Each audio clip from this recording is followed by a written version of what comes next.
الحمدللہ والصلاة والسلام علی رسول اللہ وبعد۔ محترم ناظرین، السلام علیکم ورحمۃ اللہ وبرکاتہ۔ لاک ڈاؤن کے اس رمضان کو ہم اپنی زندگی کا سب سے بہتر رمضان کیسے بنائیں، اس حوالے سے ہم نے پچھلے ایپیسوڈ میں بیان کیا کہ پہلے نمبر پر ہمیں چاہیے کہ ہم سچی توبہ کریں، دوسرے نمبر پر اللہ تعالیٰ سے دعا کریں کہ وہ ہمیں رمضان کا مہینہ نصیب فرمائے اور اس میں قیام و صیام کی توفیق عطا فرمائے۔ تیسرے نمبر پر رمضان سے مشغول کرنے والے جو کام ہو سکتے ہوں، رمضان کے آنے سے پہلے ان سے اپنے آپ کو نمٹا لیں، ان سے نمٹ لیں۔ اور چوتھے نمبر پر ایمان میں تازگی لائیں، ایمانی مطالعہ کریں۔ اور پانچویں نمبر پر رمضان اور روزے کے فضائل اور مسائل کی جانکاری حاصل کریں۔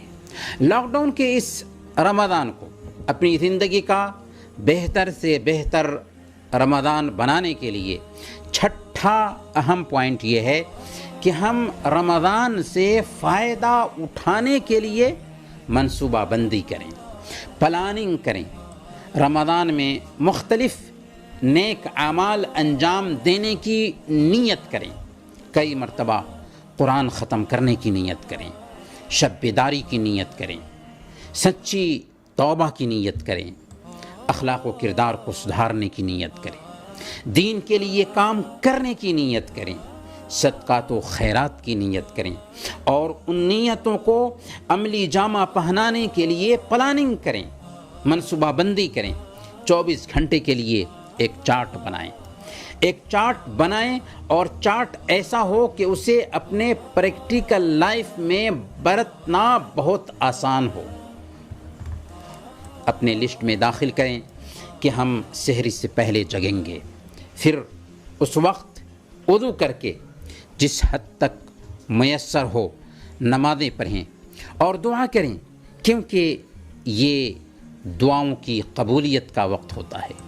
اس وقت اللہ تعالیٰ سمائے دنیا پر اتر کر کے اعلان کرتا ہے کہ ہے کوئی سائل کہ ہم اس کی ضرورت پوری کریں، ہے کوئی دعا کرنے والا کہ ہم اس کی دعا قبول کریں، ہے کوئی مغفرت چاہنے والا کہ ہم اس کے گناہوں کو معاف کر دیں۔ اپنے لسٹ میں داخل کریں کہ 5 وقت کی نمازوں کی وقت پر پابندی کریں گے۔ ٹھیک ہے، کورونا وائرس کی وجہ سے گھر پر ہی ہماری نمازیں ہوں گی، لیکن وقت کی پابندی کے ساتھ نمازیں فرض ہیں، اس لیے وقت کا خیال رکھنا بے حد ضروری ہے۔ اللہ تعالیٰ فرماتا ہے ان الصلاۃ کانت علی المؤمنین کتابا موقوتا، نماز مومنوں پر وقت کی پابندی کے ساتھ فرض ہے، اس لیے سونے میں ہماری نمازیں بے وقت نہیں ہونی چاہیے۔ اس کے لیے پلاننگ کی ضرورت ہے۔ پھر نمازوں کے بعد کے اذکار کا اہتمام کریں، نماز سے پہلے اور بعد کی سنتوں کی پابندی کریں، نماز وتر کی پابندی کریں، روزانہ دعا کا کثرت سے اہتمام کریں کہ یہ مہینہ مانگنے کا ہی مہینہ ہے۔ اپنے لسٹ میں داخل کریں کہ پورے رمضان نماز تراویح کی پابندی کریں گے۔ تراویح کی نماز گھر پر اپنی فیملی کے ساتھ پڑھ سکتے ہیں۔ اس نماز کے لیے اپنی چھت پر یا کسی جگہ پر بھیڑ اکٹھا کرنا غلط ہوگا۔ جب ہم فرض نمازیں اپنے گھروں میں ادا کرتے ہیں تو تراویح کی نماز اپنے گھر میں کیوں نہیں ادا کر سکتے؟ جب ہم اپنے گھروں پر تراویح کی نماز ادا کریں گے تو اس کا طریقہ یہ ہوگا کہ قصار السور، قرآن کریم کی چھوٹی چھوٹی صورتیں جو ہمیں یاد ہوں انہیں ہی تراویح میں پڑھ لیں اور اپنے گھر والوں کی امامت کرائیں۔ اس بات کی بھی گنجائش پائی جاتی ہے کہ مصحف سے دیکھ کر کے تلاوت کریں۔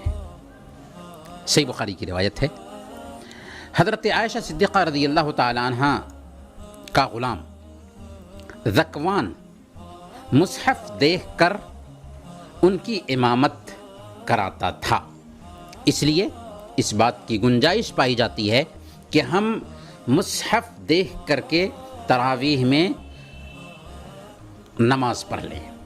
یاد رکھیں، اگر گھر میں صرف عورتیں ہیں تو وہ دوسری عورتوں کی امامت کرا سکتی ہیں، لیکن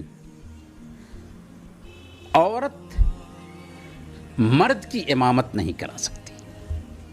اپنے لسٹ میں یہ بھی داخل کریں کہ ہم اپنے رشتہ داروں اور غرباء و مساکین کا خیال رکھیں گے۔ کرونا وائرس کے ان دنوں میں فون پر اپنے رشتہ داروں کی خبر لیں، ان کی کوئی ضرورت ہے، چاہے مادی ضرورت ہو یا مانوی ضرورت ہو، اسے پورا کریں۔ اس مہاماری نے غریبوں کو بری حالت سے دوچار کر رکھا ہے۔ آپ سے جس حد تک ہو سکتا ہو صدقات و خیرات کریں، کیونکہ یہ مہینہ ویسے بھی مواسات اور غمخواری کا مہینہ ہے، جبکہ آج غریبوں کی ضرورت اس بات کی مانگ کر رہی ہے کہ ہم سخاوت اور دریا دلی سے کام لیں اور غریبوں کی مدد کریں۔ اپنے لسٹ میں یہ بھی شامل کریں کہ ہم روزانہ روزے داروں کو افطار کرائیں گے۔ اگر آپ سے ممکن ہو سکتا ہو تو روزے داروں کو رمضان سے پہلے ہی افطار کٹ پہنچا دیں تاکہ وہ اپنی ضرورت کے حساب سے اس کا استعمال کر سکیں، کیونکہ ایک روزے دار کو افطار کرانے سے ایک روزہ کا ثواب ملتا ہے اور ہمارے روزے میں کوئی کمی نہیں آتی۔ اپنے لسٹ میں یہ بات داخل کریں کہ ہم رمضان کے ایک ایک لمحہ سے فائدہ اٹھائیں گے۔ سونے کا جو وقت طے کریں اس کی پابندی کریں اور اتنے ہی وقت میں سوئیں۔ روزانہ کچھ وقت نکال کر اسلامی کیسٹس سنیں، ویڈیوز دیکھیں، دینی کتابوں کا مطالعہ کریں، سوشل میڈیا کے ذریعہ دعوت کے کام میں شرکت کریں۔ یہ ضروری نہیں ہے کہ آپ لیکچرز دیں، لیکن قرآنی آیات، احادیث نبویہ، مستند ویڈیوز اور آڈیوز وغیرہ شیئر تو کر سکتے ہیں، اور اس بات کے لیے بھی فکر مند رہیں کہ کم سے کم ہمارے ذریعہ ایک آدمی کو اسلام لانے کی ہدایت مل جائے۔ اگر ہم فکر مند ہوں گے تو اللہ رب العالمین ہمیں ضرور ہدایت کا ذریعہ بنائے گا۔ اپنے لسٹ میں شامل کریں کہ ہم رمضان کے آخری عشرے میں پوری یکسوئی کے ساتھ شب قدر تلاش کریں گے، اور ان 10 دنوں میں انسان سے کٹ کر عبادت کریں، روئیں، گر گرائیں، دعائیں کریں اور زکوٰۃ الفطر کی بھی ادائیگی کریں۔ اپنے لسٹ میں شامل کریں کہ پورے رمضان قرآن کریم سے آپ کا گہرا تعلق ہوگا۔ قرآن کریم ہر وقت آپ کے ساتھ رہے گا، ایک مرتبہ اور 2 مرتبہ نہیں بلکہ کئی مرتبہ قرآن کریم کو ختم کرنے کا عزم کریں، اور یہ نہیں کہ تلاوت کی شروعات رمضان کے آنے کے بعد کریں گے، بلکہ ابھی کر دیں۔ جانتے ہیں یہ کون سا مہینہ ہے؟ شعبان کا مہینہ ہے۔ عمر بن قیس رحمۃ اللہ علیہ کے بارے میں آتا ہے کہ جب شعبان کا مہینہ آتا تو وہ اپنی دکان بند کر دیتے تھے۔ آج لاک ڈاؤن کی وجہ سے دکانیں بند ہیں، لیکن اللہ والوں کا معمول یہ ہوتا تھا کہ شعبان کا مہینہ آتے ہی اپنی دکان بند کر دیتے تھے اور تلاوت قرآن کے لیے خود کو فارغ کر لیتے تھے۔ سلمہ بن کحیل رحمۃ اللہ علیہ کہتے ہیں کہ ماہ شعبان قاریوں کا مہینہ ہے۔ ماہ شعبان قاریوں کا مہینہ ہے۔ صرف یہ نہیں کہ رمضان میں قرآن کی تلاوت ہوگی، بلکہ رمضان میں قرآن کی بے سوچے سمجھے تلاوت نہ کریں، بلکہ سوچ سمجھ کر کے معنی کے ساتھ ہماری تلاوت ہونی چاہیے۔ قرآن کو خود میں دیکھنے کی کوشش کریں، کوشش کریں کہ یہ ہمارے رب کا پیغام ہے، ہمارے نام آیا ہے، تو اللہ رب العالمین ہم سے کیا کہنا چاہتا ہے۔ تلاوت کرتے ہوئے ایک ایک آیت پر غور کریں اور دیکھیں کہ ہماری زندگی میں قرآن کس حد تک اثر کر سکا ہے۔ جب ہم کوئی کتاب پڑھتے ہیں یا پرچہ پڑھتے ہیں تو ہمارا مقصد کیا ہوتا ہے؟ ہمارا مقصد ہوتا ہے اسے سمجھنا، نہ کہ الفاظ کی رٹ لگانا۔ ہمارا یہی حال قرآن کریم کی تلاوت کرتے وقت بھی ہونا چاہیے۔ آج ہم قرآن پر غور نہیں کرتے، جو اصل میں شیطان کی ایک بہت بڑی سازش ہے۔ امام ابن حبیرہ رحمۃ اللہ علیہ نے بہت پتے کی بات کہی ہے۔ وہ کہتے ہیں وَمِن مَكَائِدِ الشَّيْطَانِ تنفیر عباد اللہ من تدبر القرآن لعلمه ان الہدى واقع عند التدبر۔